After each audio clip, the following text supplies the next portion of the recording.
Foreign policy is all that matters. Infrared people already know this, but for those of you who are not infrared people, who are watching this out of some curiosity, you should be aware of the fact that domestic policy is meaningless in the United States. Foreign policy is actually what matters. In terms of where you stand in the war of politics, in terms of what your position is in relationship to those in power, domestic policy means literally nothing. You can be Bernie Sanders and advocate for healthcare and free stuff, but you're not an enemy of the hegemony if you're falling in line when it comes to foreign policy. You could be a right-winger who has every single one of Trump's policies, except you are a hawk. Ron DeSantis, I'm sure he agrees with Trump about everything when it comes to immigration, but what does he disagree on? He disagrees on maybe a little bit of the foreign policy stuff. You're not going to be an enemy of the hegemony in that case. So culture war doesn't really matter all that much. Domestic policy doesn't really matter all that much. Your position on foreign policy is actually what matters. Now, we can clearly observe that this is the case. This is just a matter of fact. Why is that? Why is it that foreign policy alone is what matters? Well, it's simple, because here in the United States, we have a constitution and we have a kind of formal government based in that constitution, and that doesn't really tell us a whole lot about how the actual power works. Because in addition to the Marxist analysis, the classical Marxist analysis about how there's a capitalist ruling class that buys the politicians and really does control the state machine, the dictatorship of the capitalist class, that's been elaborated upon just a little bit by Lenin, and obviously you can imagine how much things have evolved since Lenin, but what you have is an imperialist state machine which circumvents the constitutional order at the domestic level, building a form of power and hegemony that is primarily based on a global system of control. It's based on a system of the control of foreign territories and countries, or colonies as far as Lenin's time was concerned. But the apparatus of superstate power, which projects dominance and control over other countries, is actually the source of the power of the ruling class here at home. So that's why domestic policy doesn't matter all that much in the last instance. Domestic policy obviously matters as far as our day-to-day lives are concerned,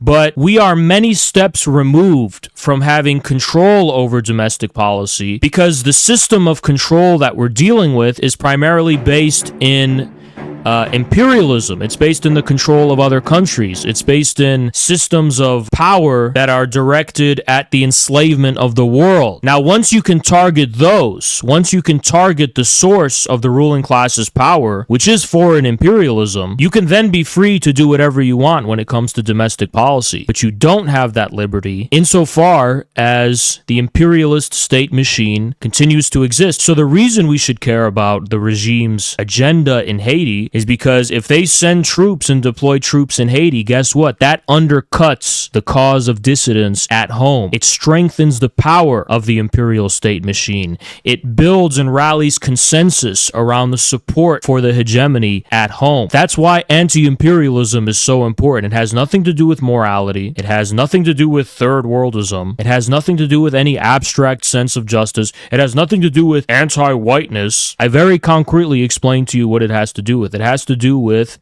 the source of the hegemony's power. Now, of course, from a moral perspective, U.S. imperialism is absolutely indefensible. From the basic perspective of a civilized person who believes in basic justice and human dignity, it can be opposed on those grounds, sure, definitely, but there's a concrete and material reason why we oppose imperialism, not just a moral one.